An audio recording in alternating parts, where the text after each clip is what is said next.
Hi and Happy New Year from Jamaica. This is where Kirk, well, you guys recognize him. He hasn't been on a video for a while, but this is where Kirk was born and raised.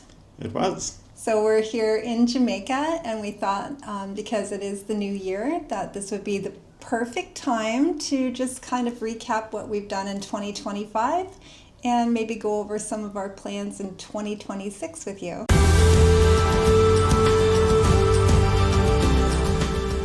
So it really feels weird to say, but this is our end of year video for 2025. I know, it's crazy, but it felt like we somehow did a lot, but did nothing all at the same time. It's been really crazy with the amount of things that we have done. And this is why we thought we would love to just sit down together, and do an actual recap of the entire year with you. And more importantly, why we're evolving this channel. Because if you've been watching for a while, you may have noticed things have been shifting with us a little bit. So we've done a lot of different things, and it's not just cruising. So, in 2025, we did 11 US states. We took 11 different cruises. We did 29 countries. And 13 road trips. And 3 home exchanges. Well, when you say it like that, it sounds extremely busy. It does, doesn't it? It sounds exhausting, I'm sure, for some people. And we also did some other things, which you're going to find out later on in this video. Plus, we also include in all of that, we did ferries, train rides.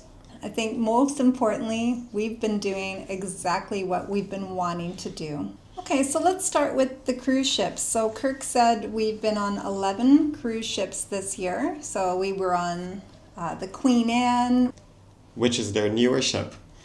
The Norwegian Joy, which was really fun.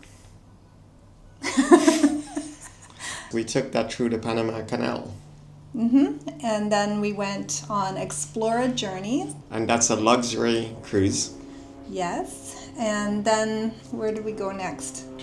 We went on Sky Princess. Yes, that was a transatlantic. We were going to Southampton. Right. Then we did the inaugural sailing on the Norwegian Aqua. Yes, and that was really fun to be one of the very first people on a ship. It was super fun. And actually, if you've never been on the Aqua and you want to know more about that ship, we have a whole series on the different cabins and the different places, venues and everything on that ship. I think you should check that out. We also did 3 back-to-backs on Virgin Voyages Scarlet Lady. Yep, we left from Iceland, heading to Scotland and Ireland and ended in Portsmouth, England.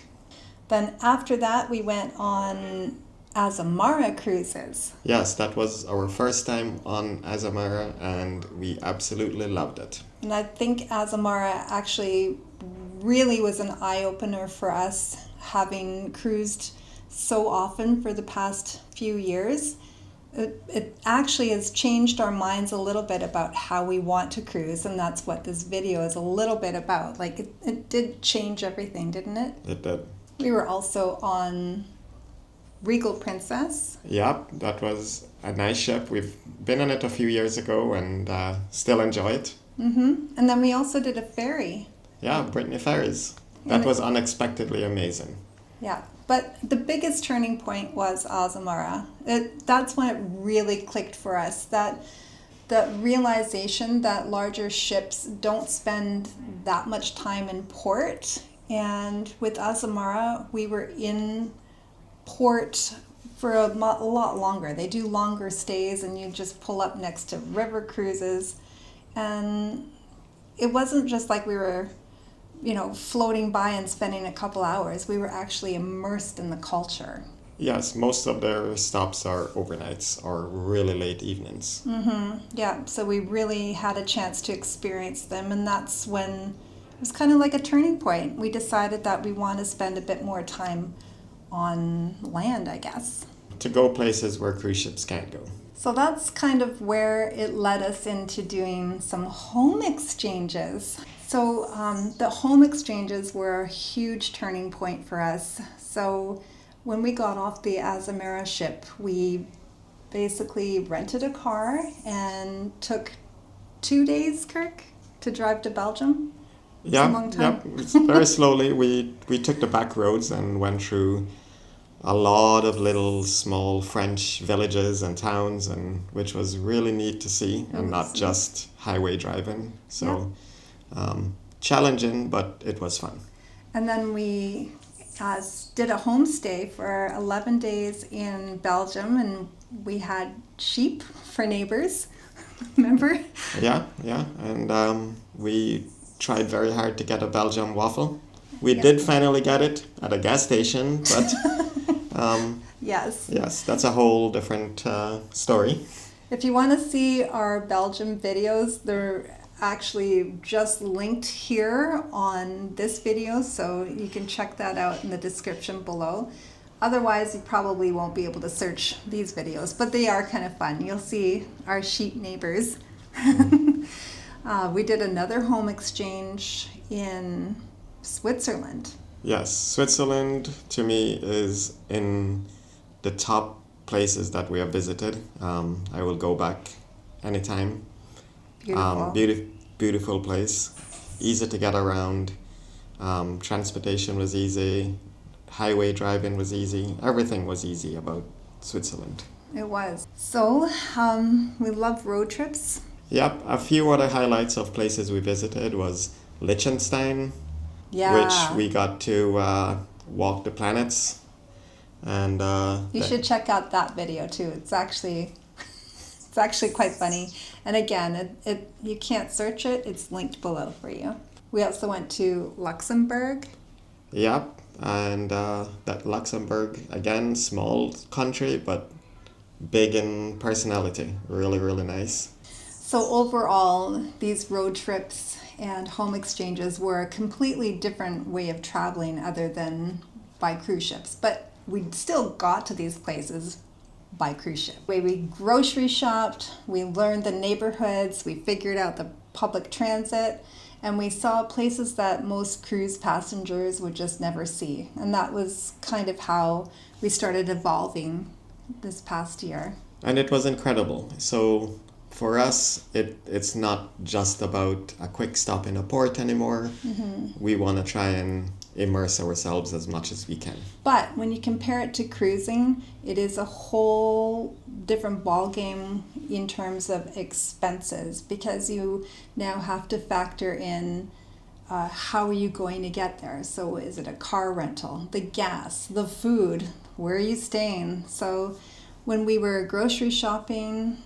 holy moly, expensive. Hotels, flights, entertainment, everything all adds up. Yep, and when you look at the end bill, cruises that we take are usually less expensive. So cruises for us is still a big part of how we're going to travel. It's for us the least expensive in terms of expenses. And it's just a relaxing way to get from one place to another versus sitting in an airport lounge over and over. That's true. So we do get asked all the time about how much our travel costs are for the year. So I'd like to talk a little bit about that. Everybody has a budget, but I think whatever budget we have is not necessarily the same budget you will have. I think it's better to look at your expenses in reverse. So kind of figure out your monthly budget or your daily budget and see what works for you. I think if we say an example, like if you're going to go on vacation and you notice that the hotel costs $200, I'm talking Canadian, actually $250 for a better quality hotel, like similar to a cruise ship. So it's called the hotel, $250 a night. And then on top of that, you're going to have to eat. So let's say for 2 people having breakfast, lunch, and dinner, let's just be really conservative and call it $50 each. So that's $100. $100 plus the $250 per night at a hotel, that's now $350 Canadian dollars. Divide that by 2. would be $175. But that doesn't factor in other things like the entertainment. What are you going to do with your day? What are you going to see? How are you going to get there? Are you renting a car? Are you paying for gas? There's all these additional factors that you'd have to add in on top of that. So let's be super conservative and call it $200 or $250 per person per night would be probably a conservative budget. Probably, which is a normal price for a standard cruise. Right. Now, of course, if you want to drink, you have a drink package or whatever on top of that, obviously you have to pay extra for that, and you can budget for that. But I would say, I guess we're pretty standard. I would say we're anywhere between the $200 Canadian to $250 Canadian, which is how much American, I wonder? $1. So in other words, like Kirk just said, our cost doesn't really matter. It's your cost, really. What can you afford? What are you comfortable with? Because we intentionally fluctuate. Yes. So, for example, we did a luxury cruise, which was Explora Journeys. That's a lot more pricey than doing the Regal Princess on a transatlantic, which was less than $100 per night. Mm-hmm. So, for us, it kind of averages out over the years. Yeah, it does average out. There's no real fixed price. So, yeah, like Explora was probably more closer to like $600 or $700 a night. And then the Regal Princess was more like $100 a night. But then it averages out, just like Kirk said. So, really depends. Like, and then again, if we were taking an interior versus being in a suite, of course that's going to change as well. And then some cruises we really like to have drinks, and other ones we completely abstain from the drinks. So it's a really hard question to answer. It is. Then of course we're here in Jamaica, and it doesn't cost us much. No, just cost us really the flight and the food. And I must say that the food is super expensive here. It's expensive everywhere, so there's no one place that's cheap anymore. Right. But it just depends on your style. Okay, so this whole year in 2025 wasn't just about all travel either. Yeah, we actually lived in our RV that's in Canada, and we were rebuilding a house that we have had for a few years, and finally got the drywall up, so it's looking like a house again. Yes. Also, as you know, my mom passed away pretty recently, and so we've gone back to Canada to do some renovations and redecorating. We had gone back to a storage locker that we have to stage her home for sale. And that kept us grounded in Canada for a little while. Travel isn't just about escaping life, it's about living your life fully. So let's talk about what we're doing next year, Kirk. Yeah, so 2026 I think is gonna be exciting for us. We already have, I think, about 15 cruises booked so far. And one of them is another inaugural sailing. Yes, we're going to go on another inaugural sailing with Norwegian. The last one on Norwegian Aqua was so fun. This one's going to be a little bit longer, and hopefully we'll have lots of content again on the new ship. Definitely stay tuned for that. So we're not going away from cruising, we're just going deeper into the story behind the cruising and behind the things that we're doing in our lives. Right, so we want to visit more places, spend more time in places with more intentions. Exactly. So we have all those cruises booked. We'll be going back and forth to Canada. I also became a travel agent, which is amazing. In a nutshell, we want to spend more time in places, especially places we have already visited, to experience the culture a lot more.